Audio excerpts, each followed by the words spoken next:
Konnichiwa, Yoshi desu. Hi, I'm Yoshi. Today, I'm going to show you how to make tonkatsu. Ton means pork and katsu, its short word is cutlet. Today's recipe is with my friend chef in Japan who runs tonkatsu restaurant. So this is a professional recipe, but it is very easy. The best tonkatsu is juicy inside and crispy outside. I will show you how to prepare pork, how to coat, how to fry the pork. Then you can make nice tonkatsu at home today. Okay, let's get started. いきましょう. Okay, let's have a look at today's ingredients. The very important pork, of course, to make a tonkatsu. So I have the pork fillet and also pork loin. You can use the rib pork, pork loin, pork chops. It is fine. And I'm going to show you how to prepare this. And then cabbage is very important. So I'm going to shred this cabbage because normally tonkatsu is served with the shredded cabbage, which I show you how to do that later on. And I have a flour and 2 eggs and white pepper and salt. I use the Celtic sea salt, which is my favorite. It's really tastes sweet and mild salty flavor. And for garnish, the cucumber, lemon and tomato. The last things I need to explain about the panko, which is a very important part too. As usually Western bread crumb is made of the baked bread. That is why the color is quite brown and it's quite hard and it's quite fine processed. But this is the panko is Japanese original. So there is the 2 types of panko, and that is the dried panko made from fresh bread, and other one is the fresh panko. So I show you how to make fresh panko from the bread. Let's shred cabbage. If you have a slicer, please use the food slicer. That is much easier. But I actually don't have it. So what am I gonna do? I'm going to show you and cut by hand, and also use this. This is the core. It is very hard, so I just gonna cut off this. Because when you cut the cabbage, so there is the fiber is going that way. You need to cut against the fiber, which is this. This is the proper way to cut the cabbage. I'm just gonna make separately. So about, let's say, 2 centimeter high. And then what I'm gonna do is push it like this, and then straight cut finely.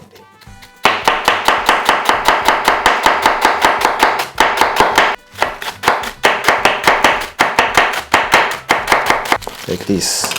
So it's quite nice. Yeah. So I put this one here.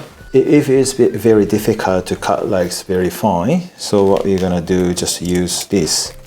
When you're using skin peeler, you can just leave core, because I can hold here to shred the cabbage. So what I'm gonna do is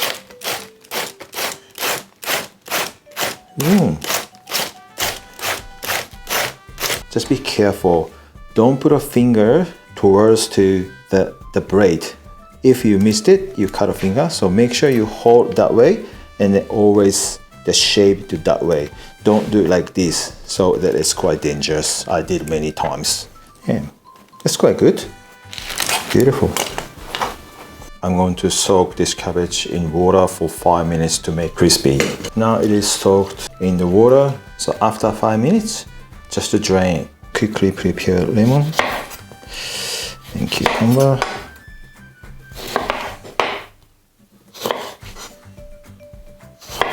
I like to slice very thinly.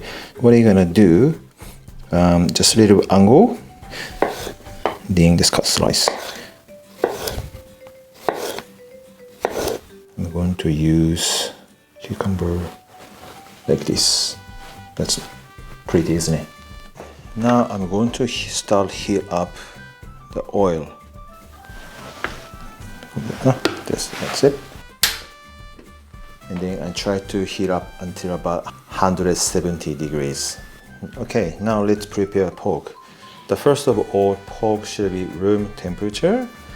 And how we're gonna prepare pork is usually when you cook the pork is start curving like this because a little sort of the connection tissue around this area. So I'm going to cut off to prevent this. So that is the first things to do.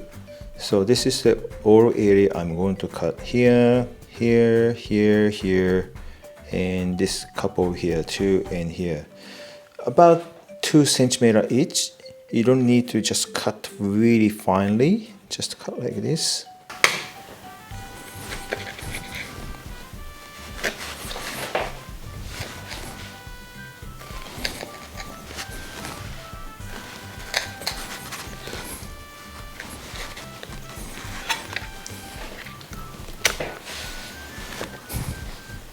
Yep, that's perfect.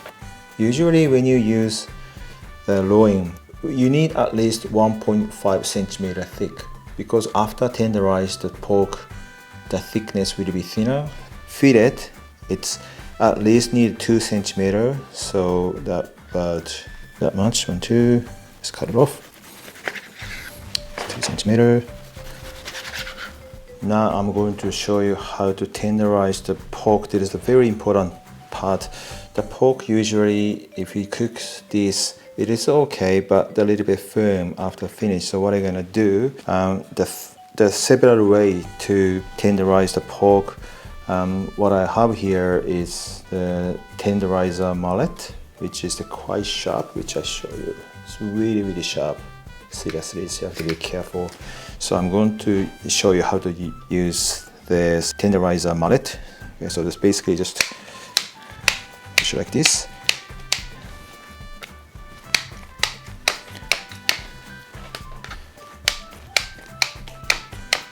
Especially this the fat part, it's need a little bit more extra tenderized. Okay, so you can see that a little bit softer. So I'm going to reshape it. There is also another tenderizer, which I show you how to do this. Just basically just this weight to tenderized, especially fat part.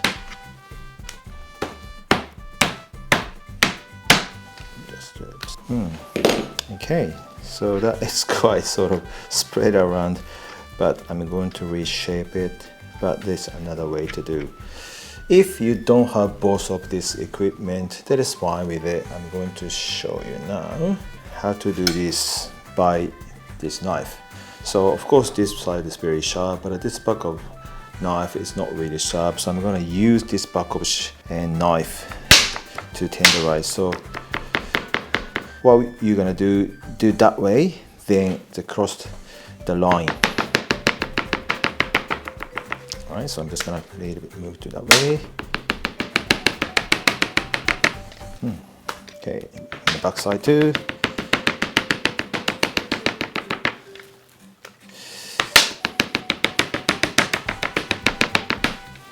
Right, this I'm going to reshape it. Okay, so that it's another way. For fillet is exactly the same as well. So I'm going to use mallet. It's really tender already, so there's not too much compared with the loin. So just a little bit.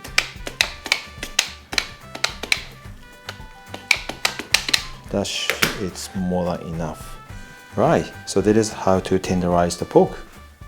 Okay, now let's start coating the pork.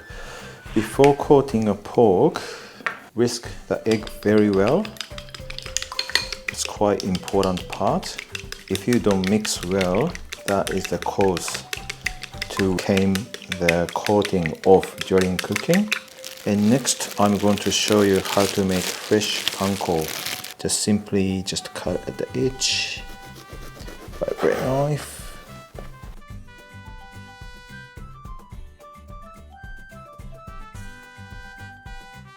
Just gonna cut a little bit sort of small piece.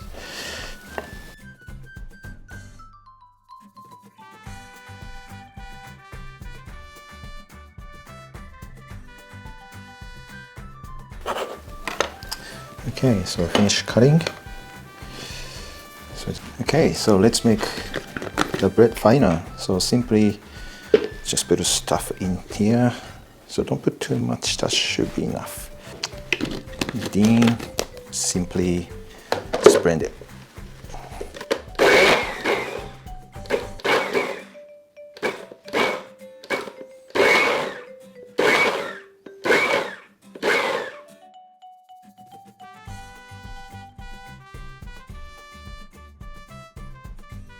I show you differences, the fresh panko and dried panko. So that is seed a little bit very fine, and then the texture is quite hard. But this one here is nice and soft, very fluffy. But I mentioned before, I prefer a little bit bigger piece, but that is okay. All right, let's finish panko. Okay, I show you how to coat the pork. So put salt and pepper, and other side salt and pepper. Then put on the flour. Reason why you put the flour is to stop the moisture out during the cooking. So that's the really basic important coating. Please make sure remove the excess flour. If you have thick and flour in here, that is a cause to keep the coating off during cooking. So you have to be very careful. And now it's going to dip into the egg. But see, this is my hand is very floury. What are you gonna do? Just use this or tongs if you don't have the skewer. And turn over. Just make sure to dip all area. And then just a little bit wait to drain, then put in here. It is very important to have a lot of amount of the panko here, because please do not dredge the panko a lot, because during the cooking reduce the panko. So what I'm gonna do, I'm just gonna little bit the bread in here. Let's keep nicer. Okay. When you put a panko, you can just press a little bit. So make sure pork is got a panko. Once again, you don't need to dredge. Just to feel it. It's beautiful. All right, it's done. At the moment, 150 degrees. I show you how to figure out the temperature. So that is 150. So I just put a dry panko. So look at this. So in the slowly, it's going to go outside around the middle. So this is about 150 to 100, less 160. So there is about 180. See, there is very quickly is going to go outside, the faster.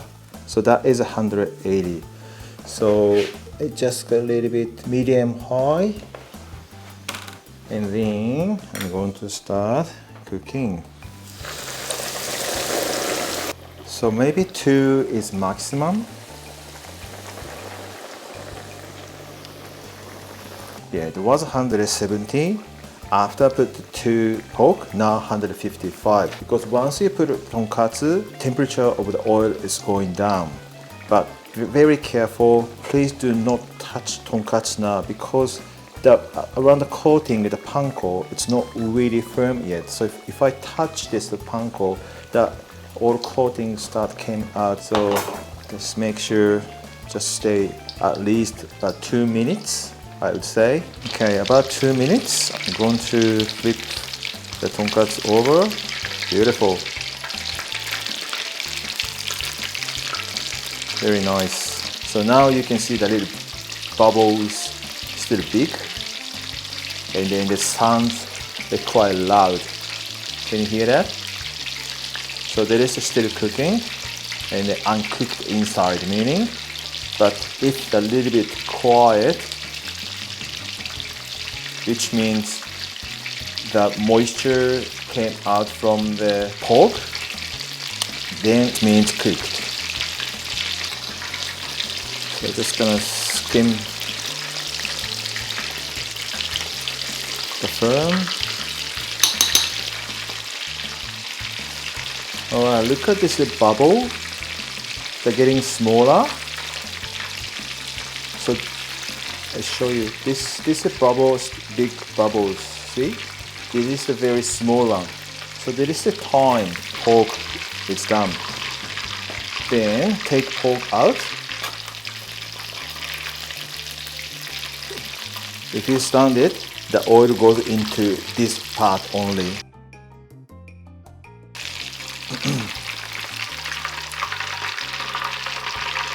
So this also stands like this. Beautiful.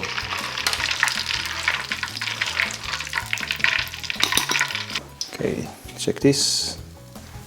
Yeah, very fast to going out. So now about 170. So I'm going to cook.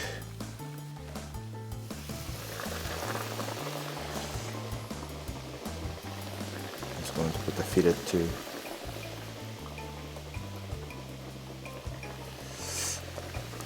Three.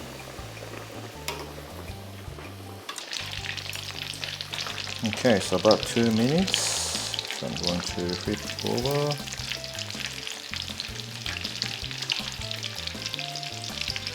Okay, after deep frying tonkatsu, rest about 5 minutes. So during the 5 minutes, pork is now cooked completely. In meantime, you need to put the oil garnish. Just serve high. It's not like this, a little bit high as possible, like this. So just like this. I'm going to show you how to cut the pork, then I'm going to put it on here. When you cut a pork, don't cut very slowly, just quickly. 1, 2, 3, 4, 5, 6, like this. 1, 2, 3, 4, 5, 6. All right? If you cut slowly, its coating will be and came off and it will be broken. Now let's have a look. Oh, look at that, beautiful. See, beautiful, juicy, perfect. Oh my gosh. Then I'm going to put this little bit angle like this, and that is how to make a tonkatsu. さあ、それではいただきます。Right. So I'm gonna get the one piece from middle, and then I'm going to dip the sauce. It's a very tender inside and crispy outside. Really good. It's a tonkatsu sauce. You can put it on the top of the tonkatsu to eat, but I like to keep crispy and outside. I usually dip into the sauce to eat it. And another way to eat the mustard. I say Australian mustard, but English mustard, but whatever the mustard is fine. But it's not pigeon mustard. So traditionally, tonkatsu served karashi on the side. So I'm just gonna eat together. So put the mustard on the top of the tonkatsu, like this. Then it's gonna dip sauce. So it's good balance is spicy of mustard and also sweet flavor is tonkatsu, which is great too. Another way to eat tonkatsu is salt and lemon. So I'm going to eat fillet. So what I'm gonna do, I'm going to squeeze the lemon on the top of the tonkatsu, then dip salt. If you're eating with salt, you can taste the flavor of the pork. It's really great too. About cabbage, you can eat with tonkatsu, but you can put this sauce on here, or I really like to eat with mayonnaise. So I usually put the mayonnaise on the side and to eat. Let me taste it. Just go. Beautiful, crispy and very sweet. So great matching with tonkatsu and cabbage as well. Right, how was today's tonkatsu? I actually really enjoy eating more than making this video. Is tonkatsu one of my favorite dish? To make good tonkatsu, the 3 points you need to be careful. and how to prepare the pork, how to coat the pork, and how to fry the pork. So as long as you got a point, you can make great tonkatsu at home, and please make it and enjoy it. Alright, thank you for watching today, and I hope to see you again at next video. どうもありがとうございました。Thank you. Bye bye.